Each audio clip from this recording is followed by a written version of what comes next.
much in a family curse, we made it real.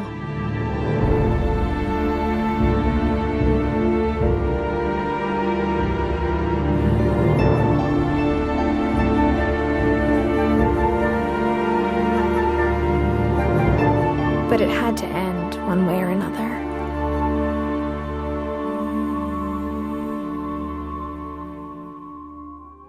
欢迎收看游戏不止，我是乔伊。这次给大家推荐一款神作，这是我今年玩到的第二个让我记忆深刻的游戏。第一个则是之前给大家介绍的奥伯拉丁的回归，而它的名字也和奥伯拉丁的回归一样，风格一致，名为艾迪芬奇的记忆。其实我在 Steam 上多次见到这款游戏了，但每次都止步于游戏商店页面那毫无亮点的封面，以及不知所云的宣传片。直到不少观众一直私信说让我给大家讲一讲这款游戏，耐不住大家的热情，我就去尝试了一下。一个短语总结游戏给我带来的体验：平静而震撼。艺术综合建筑、音乐、绘画、雕塑、诗歌、文学和舞蹈，之后将电影加入了艺术的行列，名为第8艺术。而无数的电子游戏前辈和工作者将游戏推上了第9艺术的行列。我见过很多3A 大作，他们带给我们刺激而有趣的游戏体验。我们也见过很多粗制滥造、骗钱氪金的劣作，但能被称之为第9艺术的游戏少之又少。因为能被冠以这样头衔的游戏，绝对是真正意义上的佳作，不但在游戏中给人心灵上的感触，在游戏外也能带给玩家无尽的回味和思考。在我心中，像《风之旅人》、《上古卷轴5》等佳作就是第9艺术，而这次我要给大家介绍的艾迪芬奇的记忆也能承载第9艺术这一头衔。游戏的流程很短，如一部电影时长一样，刚好2个小时。游戏剧情讲述了一个华盛顿州名为芬奇的家族出现了种种怪谈。说实话，游戏的第一印象，画质有点糟糕，即使是最高画质也不理想，略带阴暗的画风让我一度感觉像是在玩《生化危机7》去一个诡异建筑探寻的恐怖游戏。但女主的自白和平静的音乐以及独特的字幕呈现方式打消了我的疑虑。游戏的操作体验很不错，在主机上玩过底特律变人的玩家就能明白，例如在打开盖子、旋转钥匙、翻书等，是需要你在鼠标进行动作上的配合移动，意思是有点带体感操作的反馈，而不单纯是我按个 F 什么的就完了。这样的设计加深了游戏的互动体验。随着我们跟随女主自白的介绍，我们开始逐渐了解玩家扮演的是一名17岁的女孩艾迪芬奇，而这个看起来多次违章搭建的诡异建筑便是她童年生活的家，如今早已空无一人。她的家族成员因为某种诅咒接连不幸去世，为了逃离这诅咒，艾迪被母亲带走离开了家，直到她成为最后一个家族成员，多年后回来探寻家族的秘密。由于芬奇家族的家很大，大部分家族成员都在里面生活过，随着诅咒一直笼罩整个家族，让家族成员总是意外死去，而每一个家族成员的去世，剩下的家人并将他曾经住过的房间封锁起来。那名去世的家族成员留下的遗物和曾经在这个家生活的气息以及故事，便被封存在了各自的房间中，甚至长达几十年都不会有人涉足。为了给你流畅地体验整个故事，游戏基本不会存在失败重来的情况。而他携带的一个笔记本，在族谱树上有每个家人的位置以及生辰年月，玩家就能直观地了解所探寻的每一个家族成员他们之间的亲戚关系。游戏的玩法就像听故事一样，跟随艾迪通过窗户、密道等进入每一个家族成员的房间，来调查他们的死因和故事。由于家族成员去世后房间被封存，所有的东西都得到了有效的保存，因此非常具有年代感。每一个成员的故事则是游戏最精彩的地方，无论是叙事手法还是游戏模式，都是经过精心的设计。为了不给大家剧透的太多，我就选出2个比较典型的家族成员故事，来告诉大家这游戏的叙事设计有多么的用心。例如，当艾迪进入芭芭拉的房间，我们可以通过艾迪的自白了解他的这名家人出生于1944年。由于天之聪慧在当时是红极一时的童星，出演了不少电影，他的房间也充满了各种电影元素。不过有意思的是，你们看墙上的挂钟是不是有点眼熟？和我之前给大家讲的打鸭子的游戏中，那小男孩家中也挂了同样的钟，这个钟名为 Kit Kat Clock，是美国一个历史悠久的家喻户晓的挂钟，现在网上还能买得到，不过价格不菲。芭芭拉的房间有一本惊悚漫画，我们能够通过这本漫画来了解她发生了什么故事，以及她的死因。As a child star, Barbara was famous for her scream. Now at 16, she was all washed up. A has-been room. So Barbara got stuck babysitting her youngest brother, Walter. Her convention comeback was cancelled. A gang of hoodlums in Halloween masks have been terrorizing Orcas Island tonight. Police are urging residents to... That came from the basement. There's a key hidden in the music box. The secret is to keep winding.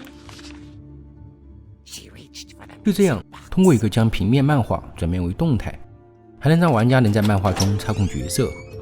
当迈克尔·迈尔斯的音乐响起，将气氛推向了高潮。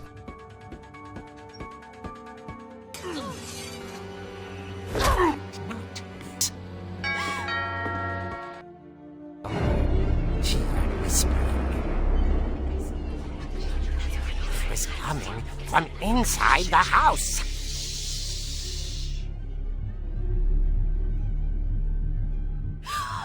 Oh dear.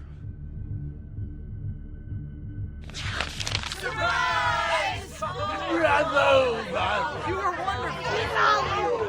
monsters had come to surprise her. For Barbara, it was a dream come true. Then she saw what kind of monsters they were, and she realized what was about to happen. She was going to be famous. And with her final breath, Barbara Finch gave the performance of her life.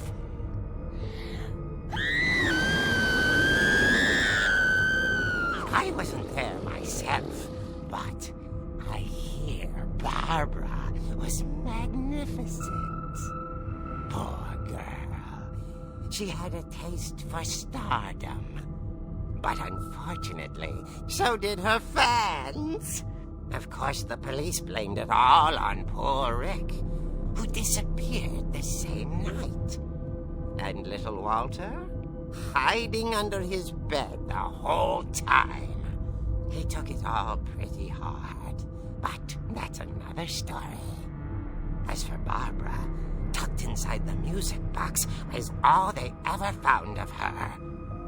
Her ear. Now that's what I call a real eerie tale.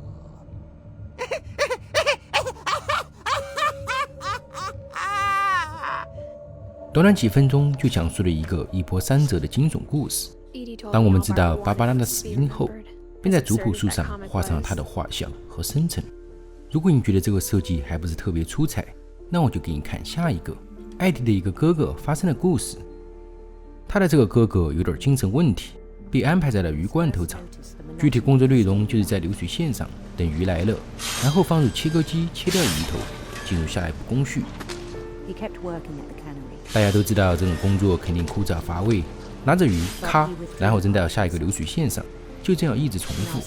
作为正常人，大家都在这种情况下有时候会走神，而他的哥哥再加上有点精神问题，便开始了宏伟的幻想，幻想自己是一个勇敢的冒险者，在寂静王国冒险。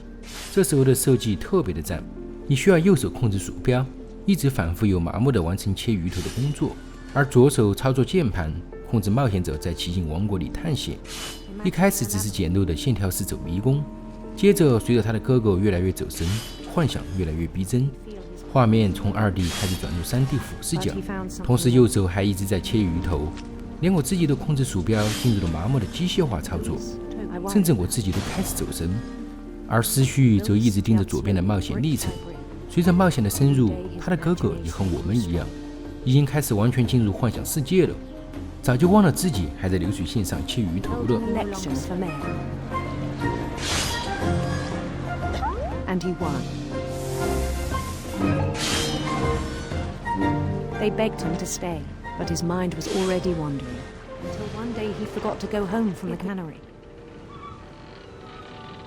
even as his mother pleaded with him, heart of Lewis kept sailing on.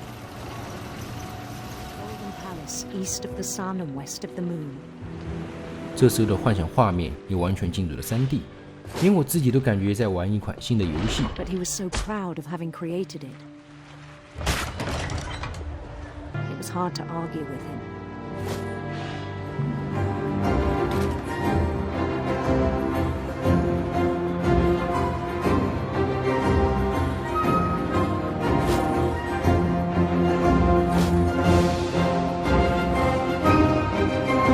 His queen waited, holding his crown.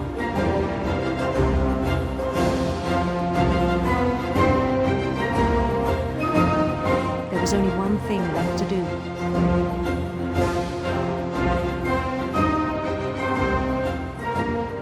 最后一路冒险，他的哥哥已经完全入戏了。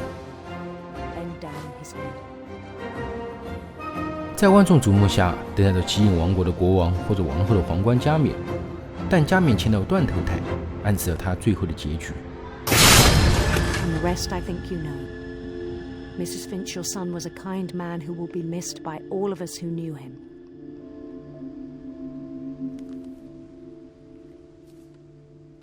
就这样，我们得知这一个家族成员的故事和死因， My brother was 再次记上了族谱树。 I wish you could have met him.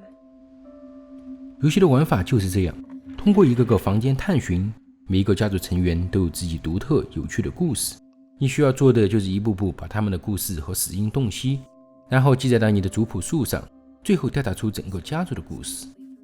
因为游戏的流程并不长，我也不想给大家透露的太多。我希望如果你看到这里感兴趣了，非常建议你体验一下这款游戏，在一个宁静的午后或者寂静的深夜，感受这款游戏带给你奇妙的体验，像是看到一本精彩有趣的小说和电影，让人久久难以忘怀。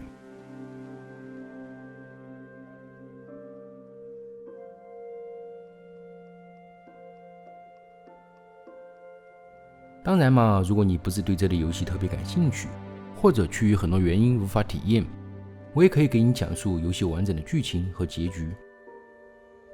500年来，在芬奇家族凭借庞大的财产和不幸的诅咒，在挪威一直很有名。家族成员接连不幸死去，无一善终，迫使奥丁·芬奇在1937年无奈连房子一起连根拔起，试图带领家人离开此地，逃离诅咒，不远万里来到大洋彼岸的美国。结果房子被海浪掀翻，奥丁·芬奇不幸去世，只有部分家族成员幸存。从这儿就能看出，他们的家族诅咒并非在哪个国家住，或者他们居住的建筑造成的，应该是姓氏诅咒。只要你的姓氏是芬奇，你就会被诅咒所笼罩。哪怕幸存的家族成员在新地方重新建造家园，女性加入家族后被冠以芬奇的姓氏，就会接连的死去。具体表现都是如死神来了一般，全是致命的意外。父亲带着艾迪去打猎，结果被垂死的猎物推下悬崖；哥哥放风筝，结果被海风吹翻的帐篷打死。小到甚至只有2岁的婴儿都难以幸免。最后，艾迪的母亲带着他逃离了家，但依然难以逃离这悲惨的命运。直到游戏最后，我们才知道，艾迪在游戏中不断叙述的自白，不是给玩家们听的，而是给他即将出生的孩子说的。他在怀孕后回到家里，探寻了整个家族成员的故事，包括自己的，一一记载了下来。当孩子出生，艾迪也难产而死，所有姓芬奇的家族成员彻底消失在整个世界上。我们才突然发觉，其实整个游戏流程不是艾迪调查了家族其他成员的死因故事，而是游戏开篇做出来的场景是艾迪的儿子。有一天，他拿着母亲的笔记本回到家，来到母亲的墓前缅怀，开启了整个游戏的所有回忆。让我们唯一值得欣慰的是，他的孩子不幸芬奇彻底终结了这一数百年来的诅咒。感谢收看本期的游戏布置，喜欢的观众朋友们可以点击关注。我是乔伊，我们下期再见。